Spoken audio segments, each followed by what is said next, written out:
I'm getting my boogie down. Welcome to chess, ladies and gentlemen. I appreciate you guys very much for stopping by. So as you guys know, we do have a rest day going on today, but I figured I'd go back through the tournament and catch me a game that I didn't do because they are playing quite a bit of games, especially when they go into Armageddon. So I went ahead and got the round 5 game between Shakhriyar Mamedyarov and Wesley. So it's a pretty nice one. But anybody who is coming from the Philippines, I will say mabuhay, kamusta na aking mga kaibigan. Masaya akong makinig muli, hello ulit. Magandang umaga, 3:47 a.m. You guys are 13 hours in front of me. Sometimes it's 14 whenever we, fall back, later on this year. We got time change going on. But anybody who is coming from Azerbaijan, I will say salam to you and chak sagol. I appreciate you guys very much for stopping by. But if you guys are ready to go, let's take a look, see what we got for this game, man. So we do see d4. We got knight to f6. We got c4, e6. Knight comes to f3. This is personally the way I play. So, you got queen's gambit declines. You have Catalan situations going on. I go g3 after I see d5. You have some of these going on. You got some c5s if you want to play the Benoni. If you want to go into the Benoni. Anyways, we do see d5, and then we do see knight to c3. We got c5. So we have the queen's gambit decline. It's a Semi-Tarrasch defense. It's a little bit early for c5 to be coming. Normally you see either bishop to e7 or bishop to d6 and then castles. And then, a lot of times pawn is going to take care. You're going to take back with the bishop. But So was saying basically he doesn't want to waste the tempo. So he is pushing c5 immediately to counteract the center. And then he's going to figure out where he's going to put his bishop later on. So we do see pawn takes d5. We see pawn takes d4. Queen takes d4. Pawn takes d5. We got bishop to g5. Just putting the utmost pressure, on this knight. We are pinning it to the queen. So like I said yesterday, you kind of have to do something about this pin because if you don't, you're going to be trading a lot on f6 and you're going to have like a really ugly pawn structure. And then you don't want to castle that side. So we do see bishop to e7 just breaking the pin. We got e3. We see castles by black. And then we do see bishop to e2 by white. Something I forgot to mention. I did change my chess legend down here to Ruben Fine. Chess author and 7-time U.S. Open champion. And when FIDE originally came out with the title Grandmaster in 1950, they awarded 27 players with that title. And Ruben Fine was one of the leading players of the time. He was actually invited to, the World Championships in 1948. But for some reason, he declined. And he pretty much didn't play after 1951 for the most part. He kind of just became a chess author and kind of like a mentor to the younger guys. So I'm not sure why he declined the World Championship match. He must just not have felt like playing, or maybe he felt like it was going to take too much time. But a lot of the times back in these days, when people were playing chess, they were professionals in other fields. They were like mathematicians, or, Mark Taimanov was a pianist, so a lot of these guys had like a profession already they were doing, and then they just kind of played chess on the side. So that's different than we have today, where people are pretty much, they can focus on chess a little bit more. There's a lot more money in chess today than there was back then as well. But something I do want to mention, if we back up just a couple of moves after we have the move e3, and this is kind of what got me onto doing a new chess legend. If we go knight b to d7, bishop to b5, castles, bishop takes d7, and then bishop takes d7, we would be in Capablanca, Fine from 1931. And I think you guys know who Jose Raul Capablanca was, third official world champion. And then, like I said, Ruben Fine, you see him in the picture right there. So a very old game. I don't personally know anybody who was around in 1931. It's a long time ago. But yes, getting back to what we had in the game, we did see bishop to e2. We see knight to c6. Queen goes down to d3. We see h6. Just asking a question to the bishop. Because, earlier we were pinning and winning and everything. I can't draw arrows ever. But the queen is now displaced. We're in a little bit better position. So the bishop does drop back to h4. And we see queen to b6. And we are asking as black, is this pawn ticklish right here? Because we think it is. So we do see castles by white. Rook comes to d8. We see rook f to d1. And then we see queen taking b2. And it turns out that that pawn was ticklish. But you did not just drop a pawn as white. You are going to be getting a pawn back. We do see rook a to b1. Queen goes to a3. Only move. We see bishop taking f6. Bishop taking f6. And then knight taking d5. And like I said, we did get the pawn back. So we are dead even. And then we see the novelty of the game, which is queen takes d3. Now, that is a slight difference for 2022 because in 2021, Shakhriyar Mamedyarov and Wesley So actually played this exact same game. And last year, we saw queen takes a2. And I'm spacing. I'm not sure what the result of that game was. I feel like Wesley So won that. I don't know. I'm sad that I didn't look at that particular fact. But like I said, we do see queen takes d3.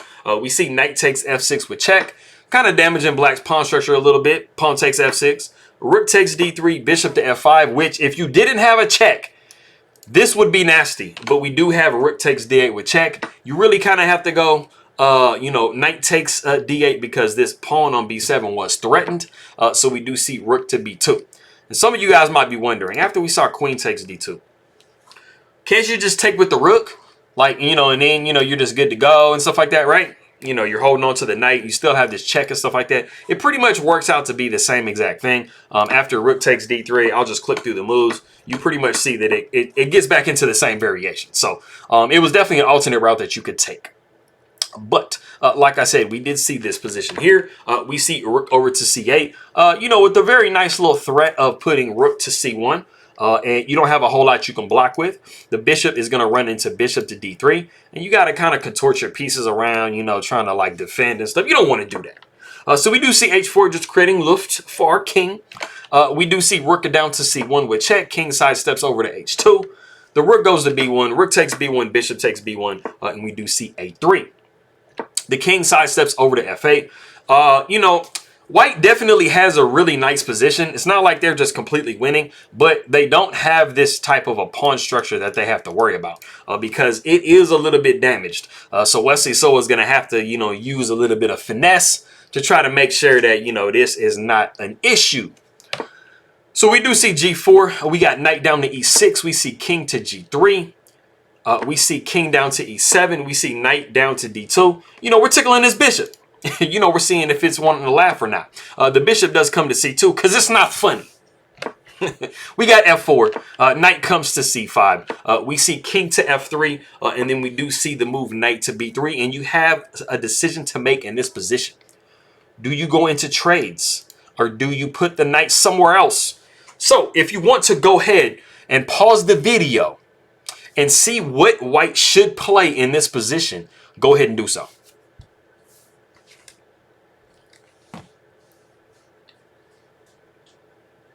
Okay, so what we actually saw in the game was knight takes b3. And that pretty much just simplifies the position down. And we're all pretty much like pretty dead even. White has a slight advantage, but I mean, it's not anything to write home about. You're not going to really be able to force anything from this position. But backing up, after knight came to b3, there was actually a really nice move in the position. And you had some nice ideas with this move. This move is knight to e4. And there are a few different options that you have as black. One of those is completely losing. Bishop takes e4, and then you have king takes e4, and then the king would come to d6, and you have h5. And you have some really serious problems on this side because you're going to be pushing this pawn, and then the pawn's going to take, pawn's going to take, pawn's going to take, and you have a runner. So you do not want to be in this position. So you definitely do not want to do that. But if we see knight to e4, one of the other options, which isn't quite the best, is a6, but this does allow white to grab a pawn.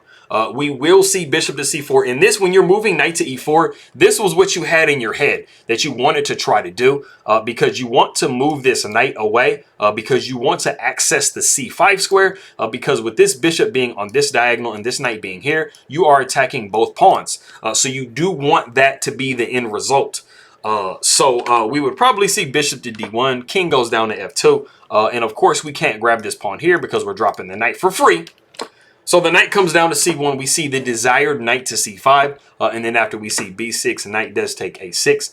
And this is just a pawn. So backing up into the position, after we see knight to e4, the best thing that you can do, even though it is still nice for white, is go b6. And then after we see h5, we're still kind of having similar ideas over here on this side. It's not quite as strong, and the king is right there. We would see knight to c5, definitely loving for a trade, but we would drop back to c3 after we see f5. Pawn takes f5, bishop takes f5. We see e4, bishop e6, and f5. And, you know, this is a really nice position. As you can see, white has gained a lot of space with this type of play. He's going to be, you know, kind of weaseling his king in here, or, you know, even coming this way. Bam. So as you can see, it's a much better position for white compared to what we see in the game. Like I said, we did see knight takes b3, bishop takes b3. We see king up to e4. We see bishop back to e6. And basically, black is pretty much matching white for like what he's trying to do. There really isn't a whole lot that you can do on this side with pushing these pawns. This king has remained in the right area to make sure that we can corral any runaway pawns and that we're not going to have any baby queens rolling around. And then so we see king to d4. We got b6. We see e4. We got a5. We got e5. Pawn takes e5. King takes e5. Which it would be really beautiful if you can just really maintain this position, but we do see f6, and this is forcing white to go backwards. So we do retreat back to d4. We see bishop back to d7. We got g5, pawn takes, pawn takes, pawn takes, pawn takes, and then we do see b5. And I mean, you know, we're trying to create a pass pawn on this side. But like I said, with this king being in the vicinity and this bishop being here, you don't really have a whole lot that you can really do. So the king does come up to c5, and we are threatening that pawn now. So you have to push. So we got b4. We see pawn takes b4, pawn takes b4, bishop to c4. We see bishop to e6. King takes b4, bishop takes c4, king takes c4. We see king down to e6. We got g6.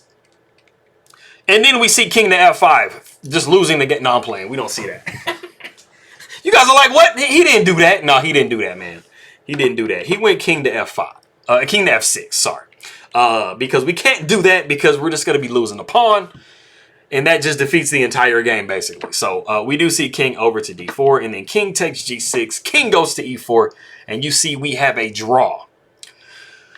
And I'm going to actually go into telling you exactly why this is a draw. No, I'm playing. I'm not going to tell you. Like, it's just two kings, man. I think everybody in chess world, they know that two kings cannot win because you're just going to be dancing around the board all day.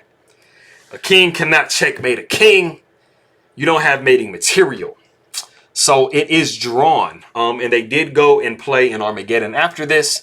But yes, this initial game was drawn. So I think that it was, I mean, it still had a little bit of life in it. You know, every game, even though it's drawn, it still kind of has a little bit of life in there. But, you know, it's just basically for the players to find. So I appreciate you guys very much for stopping by. Merumin salamat, aking makaibigan. Chaksa go to anybody that is coming up from Azerbaijan. And I will see you guys next time.